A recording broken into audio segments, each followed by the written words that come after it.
I want to talk about why you're always hunting for the next job. You can genuinely work your ass off and be good at this and still start every single month back at zero.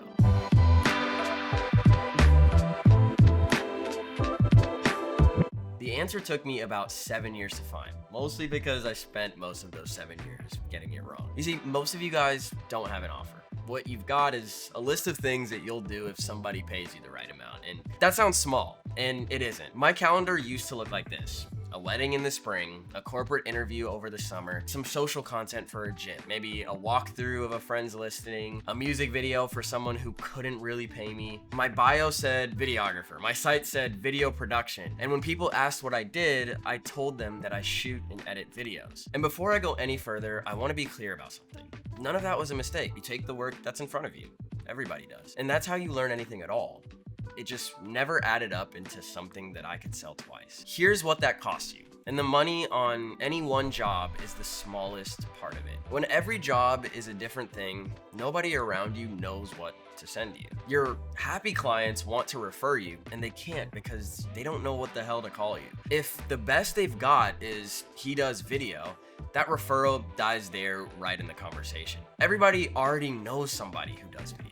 I literally see it at every single sideline of any sports event. 13, 14, 15-year-old videographers that will literally do a job that you can do for free. Clients buy vision, not variety. And I learned that lesson the hard way. You don't get better in the way that actually pays. When you do the same kind of work over and over, each job teaches you something that you use on the next one. That's a feedback loop. Doing something different every time means you never get that feedback. You'd learn what's actually going wrong because the same things actually happen on every set. You'd learn how long it really takes you to solve a problem so that price never becomes a guess that you make in the car after the call. You'd end up with a process, which is the only reason you could ever hand a piece of it to someone else. And all your proof would start pointing at the same things instead of 10 different things. Listen, I've charged $2,500 for a project once, drove home feeling good about it, and then I remembered that I had 15 to 20 hours of editing sitting right in front of me. And you guys know how that feels. I had the travel, the emails, the revisions, the calls, and after that I made less per hour than a barista at Starbucks. That's a hell of a thing to work out in your own driveway. At that point in my career, I had never done enough of that same kind of project to know what it would actually cost me. So I guessed, and I guessed low. And this is the part that I really want you to sit with. You can't fix any of this while the work keeps changing shape underneath you. You want to raise your prices? On what? You want to change how you charge or how you deliver or how you go after clients?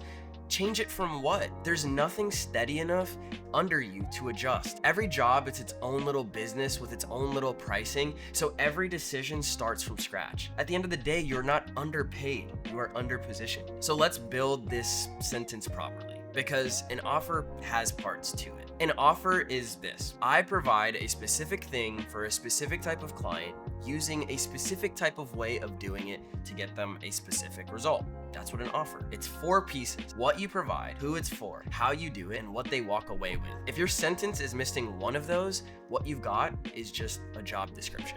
Let me go through them because each piece is doing a different job. What you provide has to be a thing. Video is a category. Monthly ad creative is a thing. A founder film is a thing. If a client can't picture the deliverable showing up in their inbox, you're still describing a category. Who it's for is where most people get handed bad advice. So I'm gonna spend a little bit more time on that than the other 3. How you do it is the piece that almost nobody has. It's a unique mechanism. It's what makes you hard to price against, make you a commodity. Because at the end of the day, anybody can say they can make ads or film video testimony. And here's how you find yours, because y'all already have one. At the last 3 projects that you've done, find the thing that you did that the client never asked for and probably never even noticed. The pre-interview that you always run before you roll. The way that you shoot coverage so that you can cut 3 versions out of one setup. The fact that you can write before you shoot.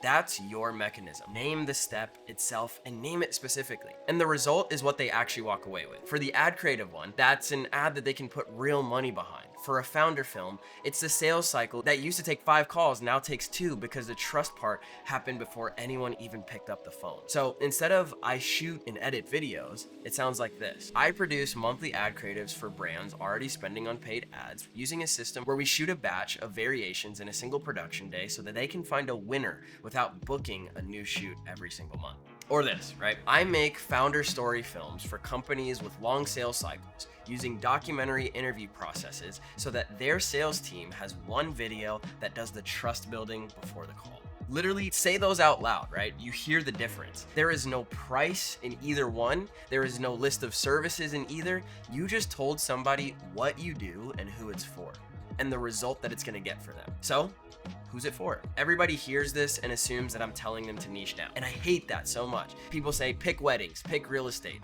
pick one industry, and do that forever. And then they freeze because that does sound like closing doors on yourself. And honestly, you're right to hesitate. Niching down means picking an industry. What I'm describing is picking a problem. And the same problem shows up in a lot of industries that have nothing to do with each other, meaning that your earning potential is way higher.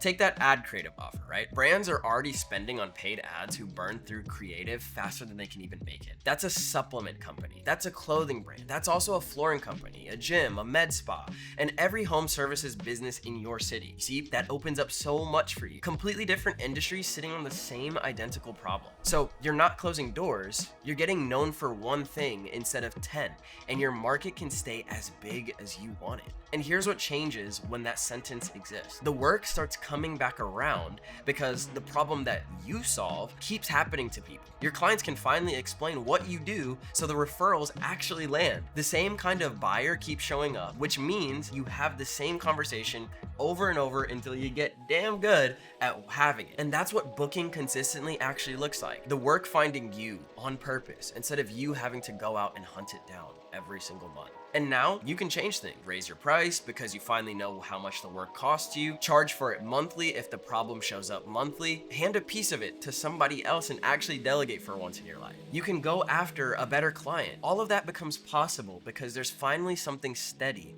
underneath you to being able to adjust. And that all comes from feedback. So what I'd actually do with this is small. Write the sentence, 4 pieces. It'll be bad the first time, so write it again. That's what feedback is for. And here's how you know when it's done. Read it to somebody outside your industry. Maybe that's your mom, your roommate, whoever is around.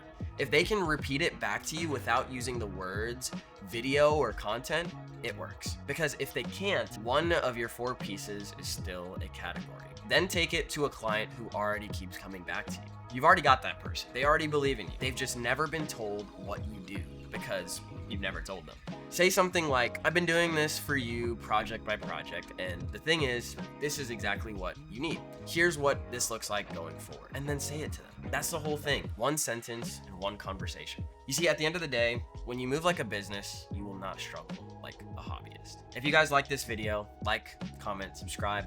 Comment on some more things that we can talk about, and I can break down a lot more of them for you guys. So I'll see you guys in the next video.